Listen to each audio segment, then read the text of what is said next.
Good morning বন্ধুরা, শুভ সকাল। তোমরা সবাই কেমন আছো? আশা করি ভালো আছো, সুস্থ আছো। আমরাও সকলে ভালো আছি ও সুস্থ আছি। তো কিছুদিন থেকে তো প্রচণ্ড রৌদ্র, ভালোই একটু দুপুরবেলা গরম গরম লাগছিল।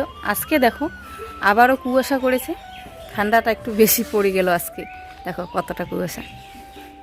এখন কিন্তু 9টা বাজে, দেখো তবু কুয়াশা, রৌদ্র ওঠার কোনো নামেই নেই।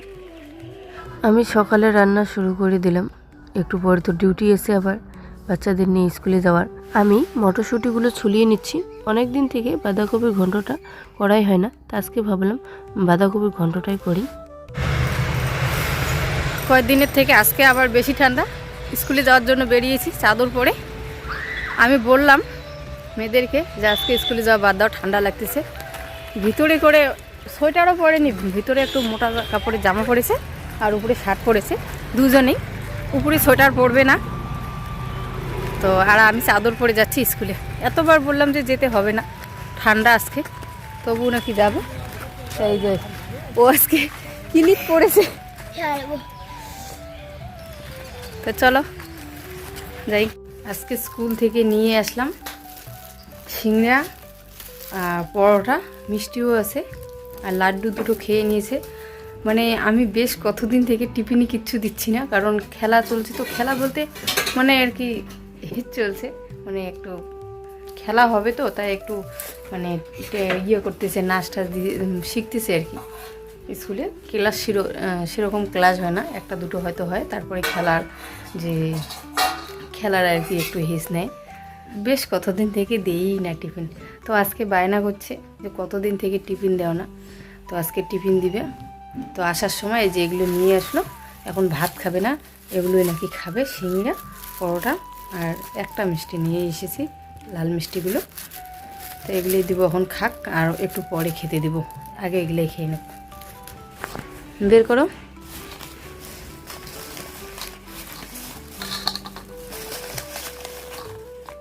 মিষ্টি দের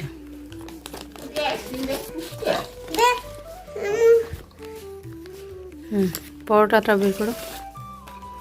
এই তো আমার খাবার। বাটিতে ঢালি নাও। সকালবেলা ধান ভিজিয়েছিলাম, তো বিকেলবেলা তো সিদ্ধ করতেই হবে। আমরা ধান সিদ্ধ করি, সকালবেলা ভিজিয়ে রাখি আর বিকেলবেলা সিদ্ধ করি। তো এদিকে মা বসিয়ে দিয়েছিল ধান। আমার স্কুল থেকে আসতে একটু লেট হয়ে গেছে আজকে, তা মা এখানে বসিয়ে দিয়েছিল একা একাই, কারণ কালকে আবার মানে বড় হাঁড়িটা উপরে রাখিনি, এই যে চৌকার মধ্যেই রেখেছিলাম। সকালবেলা ওখানেই জল দিয়ে রাখা হয়েছিল, তাতে জলটা ছেঁকে নিয়ে মানে সিদ্ধ করতে সুবিধা হবে, তার জন্যই সকালবেলা উনানের মধ্যে যে বড় হাঁড়িটা ছিল সেখানে জল দিয়ে রেখেছি। আমি স্কুল থেকে আসতে আসতে দেখি মা এক হাঁড়ি ধান সিদ্ধ করে নিয়েছে, আর কাকিমাকে ডেকে নিয়ে এসেছিলো মানে হাঁড়িটা নামার জন্য, কোনো রকম নাকি নামিয়ে নিয়েছে। তারপরে দ্বিতীয় হাঁড়ি যখন হলো আমি চলে এসেছিলাম। ওইদিকে মেয়েদেরকে খেতে বসিয়ে দিয়ে আমি ধানগুলো এসে নামিয়ে নিলাম। আর ধানগুলো আমি কিভাবে দিচ্ছি, কীভাবে জল শুকিয়ে নিচ্ছি, সবটা তোমাদের সঙ্গে শেয়ার করব। আর তোমরা সবাই জানো যে পমির বাবা বাড়িতে থাকে না, পমির বাবা বাইরে থাকে। তো বাড়িতে আমরা শাশুড়ি বৌমা আর বাচ্চারা, তো এখানে শাশুড়ি বৌমা মিলে তো সব কাজই করতে হবে না। যেমন আমি ধান ছেঁকে নিচ্ছি, দেখো শাশুড়ি মা এদিকে কিছু না কিছু কাজ করেই যাচ্ছে। আমি যখন বাড়িতে ছিলাম না, শাশুড়ি মা ধান বসিয়ে দিয়েছে যাতে আমার সুবিধা হয়। এরকম শাশুড়ি মারও কিছু কিছু জিনিস আমাকে দেখতে হবে, আমার কিছু কিছু জিনিস শাশুড়ি মাকে দেখতে হবে। এইভাবেই শাশুড়ি বৌমা আমরা একসঙ্গে থাকি। তো ভিডিওতে এসেছিল কিন্তু কম এসেছে, এভাবে কোনো দিন কথা বলেনি। কালকেই তোমাদের সঙ্গে ফার্স্ট কথা বলেছে ক্যামেরার সামনে। তো শাশুড়ি মা এতদিন আসতে চায়নি, এখন বলে কি একটু একটু আসলে কিছু ব্যাপার না, আমি বলেছিলাম তার জন্য এসেছে। আরও হয়তো কিছুদিন পরে আসবে, কথা বলবে। মানে আসতে চায় না কারণ ভালো করে বসতে পারে না, মানে উঁচু জায়গা হলে বসতে সুবিধা হয়, নিচু জায়গা বসতে পারে না, তার জন্যই মানে আসতে চায় না ততটা। মানুষ দেখবে, কিছু বলবে, ওইটাই ভাবে আর কি। তো সত্যি কালকে যখন কথা বললো, কিছু না কিছু কেউ বললো, শাশুড়ি মা দেখেনি যদিও, কিছু মনে করবেন না, আমি যদি বলি তবেই। তা আমি এসব বলবো না যে তোমার নামে খারাপ বলেছে। আমি যদি এভাবে বলি হয়তো আর কোনো দিনই ভিডিওতে আসবে না, তাই আমি বলবো না। এবার থেকে চেষ্টা করব মাঝে মাঝে ভিডিওতে নিয়ে আসার। দেখো বন্ধুরা, আজকে আমাদের সন্ধ্যার আগে ধান সিদ্ধ করা কমপ্লিট হলো, এখনও সন্ধ্যা লাগেনি, একটু পরে সন্ধ্যা লাগবে। আর এখানে দেখো উনুনটাতে কি আগুন, বেশ আগুন তাপাচ্ছি এখন। সন্ধ্যা লাগেনি, একটু পরে লাগবে সন্ধ্যা আর কি। তা এখানে আগুনের পাশে বসে আছি একটু, আমাদের ধান সিদ্ধ করা কমপ্লিট, হাত পা ধুয়ে এখানে আগুনের পাশে বসলাম। একটু পরে সন্ধ্যা লাগবে, কারণ আগের দিন এগুলো ধান শুকিয়ে যাওয়ার পরে আবারও ধান সিদ্ধ করব। কারণ কিছুদিন মানে এভাবে মানে কিছু ধান শুকার পরে আবারও সিদ্ধ করব, মানে শুকিয়ে যাবে আবারও সিদ্ধ করব, এরকম করে কিছু ধান আমরা শুকিয়ে একদম সংগ্রহ করে রাখবো। কারণ একদম চাল শেষ হয়ে গেলে তারপরে মানে ধান সিদ্ধ করাটা কেমন হয়ে যায়, তখন শুকায় কি না, রৌদ্র থাকে কি না, তার জন্য আগেই আর কি ধান সিদ্ধ করে রেখে দিতে হবে। একটু আগুন তাপিয়ে নিলাম, তারপরে ভাবলাম যে না, ঘরটাকে একটু লেপে নিই। কোন ঘরটা বলো তো? মেশিন ঘরটা। কারণ আর 2 দিন পরে আমি কাজ নিয়ে আসি, এই ঘরেই কাজ করব। কাজ করার জন্য কিন্তু মেশিনগুলো আমরা একটা একটা করে কিনে রেখেছিলাম যে বাড়িতে এনে কাজ করব। সারা বছরটা অমির বাবা তো আর বাইরে কাজ করবে না, বাড়িতে মানে আসতে হবে, তো বাড়িতে এসে কিছু একটা কাজ করতে হবে। তো এই যে সেলাই মেশিনগুলো আমরা এনেছিলাম যাতে বাড়িতে সারা বছর কাজ করতে পারে।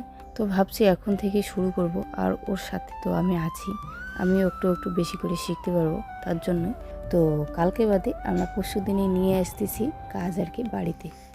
তো বাড়ি থেকে এখন কাজ করা শুরু করব। আমরা কোথা থেকে কাজ নিয়ে আসছি আর কোন জায়গা থেকে নিয়ে আসব, মানে কত দিনের জন্য নিয়ে আসবো, সবটা তোমাদের সঙ্গে শেয়ার করব। মানে কি কাজ নিয়ে আসছি পুরাটা সব কিছু শেয়ার করব। তোমরা শুধু আমার পাশে থেকো, সঙ্গে থেকো, তাহলে পুরাটা জানতে পারবে, বুঝতে পারবে। আগে কিন্তু পমির বাবা বাড়িতেই কাজ করতো অনেক দিন, মানে কাজ নিয়ে এসে বাড়িতে করতো আর কি। তারপরে শিলিগুড়িতে কাজ করা শুরু করলো, বাড়িতে কাজ করে আর কি সেরকম পোষাচ্ছিল না। এখন ভাবছি যে ও যদি বাড়িতে কাজ করে আমি তাহলে অনেক দিন মানে আমিও বেশ কিছু শিখতে পারবো, যেটুকু আমার শেখা হয়নি সেটাও কমপ্লিট করতে পারবো। কারণ সবসময় সেলাই কাজ করলে একটু চাহিদাও থাকবে। দেখো বন্ধুরা, এখানে জামা কাপড় রাখা ছিল আর ইঁদুর ডুবেছে এখানে, আমি ইঁদুর ধরেছি, তো আমি জলে ছাড়বো সেটাকে।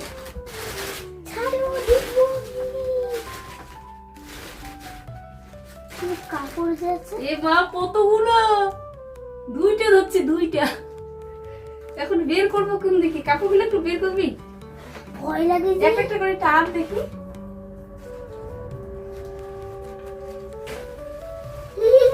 টেনে টেনে ওখানে রাখ। পাবো না, তুমি টানো। তোমার কি সাহস মা? এখন যে আমি কিভাবে বের করব, 2 হাতে 2টা ইঁদুর আছে, তো এখন কোনটাকে ছাড়বো আর কোনটাকে ধরবো বুঝতে পারতেছি না। আর বাচ্চারা এখন বের করতে হবে, বের করে এবং কি করে বের করব দেখি, চেষ্টা করি।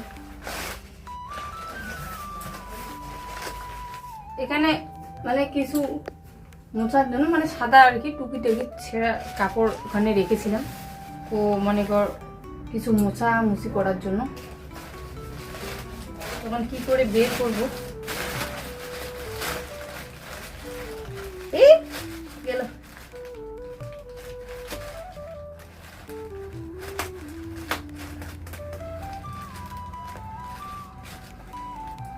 একটা মনে হয় চলেই গেল নাকি, আছে।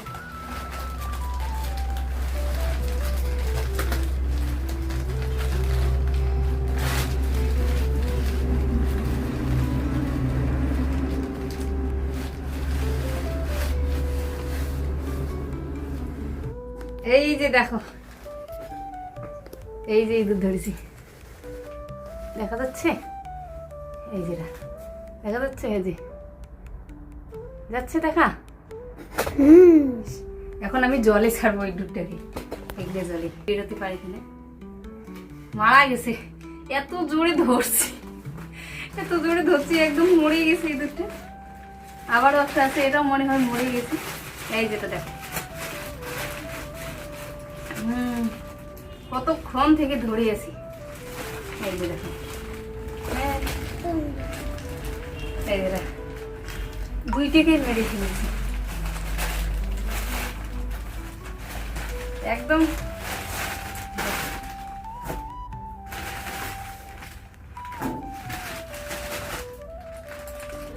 দেখো এত জোরে ধরছি একদম মরেই গেছে।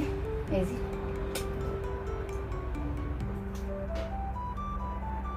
এই যে দেখেছ ইঁদুরগুলো, এগুলি আমাদের ঘরে একদম মানে একদম আমার ফুলের যে ফুলগুলো সব কেটে নিয়ে গেছে। মানে এদিকে আমার মেয়ের একদম টুপি কাটছে, কত কিছু যে কাটছে কি বলবো। আর এখানে যে অল্প কাপড় রেখেছিল, ঝুলে রাখা ছিল, সেখানেই ঢুকে এসে দুটো। আমি তো বাইরে গেছিলাম, তো বাইরে থেকে এসে দেখি প্যাকেটটা ওখানে নামিয়ে রাখার পরে দেখি যে ইঁদুর দুটো মানে ভিতরে শব্দ করছে। তা ভাবলাম দেখি তো কি, একটু চাপা দিয়ে ধরলাম, তো ইঁদুরগুলো মানে একটু গরম আসে না ইঁদুরের, একটু টের পেলাম, তো এত জোরে ধরেছে ইঁদুরগুলো মরেই গেল। তো এখন ফেলবো আবারও এগুলো কাপড়গুলো এখানে ঢুকিয়ে ঝুলিয়ে রাখতে হবে। দেখো এদিকে একদম ফুটো করে দিয়েছি, এগুলো দিয়ে মনে হয় ঢুকে আর বের হয়।